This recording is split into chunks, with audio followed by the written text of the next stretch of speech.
Welcome to Justice with Dr. V. I'm a doctor and a lawyer. I have a national litigation practice and represent those who have suffered catastrophic injuries. We're talking about a hidden danger, PICC lines and other central line bloodstream infections. PICC lines or any other central line, they're generally made from polyurethane and silicone. We know that this type of device will be associated with a certain percentage of infections, about 1.82 in bloodstream infections every 1,000 patient days. We know that, okay? And 2 in 1,000 doesn't sound like much, but when you think about it, many of these patients have PICC lines and central lines for 30, 45 days. We're talking about a known risk that a certain number of people will get infected from. And some of those patients will develop septic shock. We know that. And of those patients who develop septic shock, we know the mortality is significant, up towards 40%. We're talking some permanent organ dysfunction. We're talking about amputations. We're talking about brain injuries from septic shock.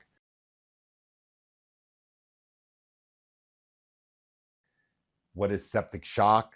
That means your body is fighting that bacteria in the blood in such a way that there are some bad responses to the massive inflammation that is occurring as the body tries fighting this bacteria.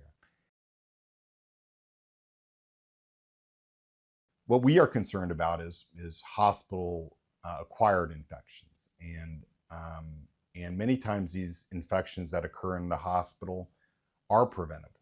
And what we know about hospital-related sepsis is that it's a different type of sepsis compared to what you get in the community. When you get in a bacteria in the community, they generally are not the super antibiotic resistant organisms that live in hospitals. The mortality is nearly twice as much for hospital-related sepsis. The length of stay adds nearly 14 days if you get a hospital-acquired sepsis and septic shock. So hospital-related sepsis is extremely important to diagnose and treat quickly. Every hour, there's a delay in treatment with antibiotics. There's an increase in 8% mortality. The benchmarks for hospitals to get IV antibiotics on board is generally 1 in 3 hours. After 3 hours, it's really considered a delay, and it makes a difference. So we know about this hidden risk from PICC lines that they can get infected, because anything can get infected.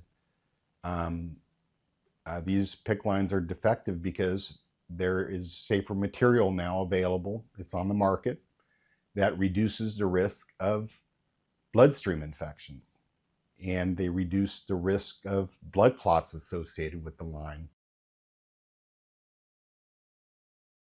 We're not seeing infections with the new materials that are on the market. So why are these old PICC lines still on the market? It's because they're cheaper. And these are cash cow devices where companies have been making millions of dollars on these devices for years, and they simply aren't bringing the safer materials to the market. They're not describing the benefits and the risks of their type of device compared to the new material. And doctors don't know, and patients don't know, and their families don't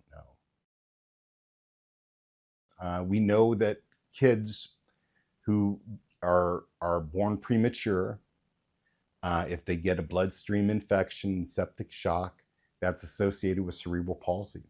Okay, so we're seeing serious injuries from preventable illnesses that are occurring in newborns. Patients who have cancer, they have to have central lines and PICC lines, and they're the most vulnerable, and they're at the highest risk, and shouldn't they have a safer device in them? Who do we represent with PICC line injuries? Those are people who develop septic shock from hospital acquired or outpatient acquired bloodstream infections caused by an infected PICC. Those people that we represent would have ongoing permanent disability related to that septic shock. So we do our own discovery. This discovery is generally confidential, but when cases go to trial and people get to see these documents, they are not confidential anymore.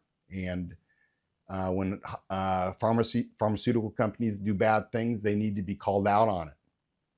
And we do that kind of work on some very tough cases. We are suing the manufacturers, and we are also suing the people who are putting in these devices and monitoring these devices and failing to diagnose complications when they occur.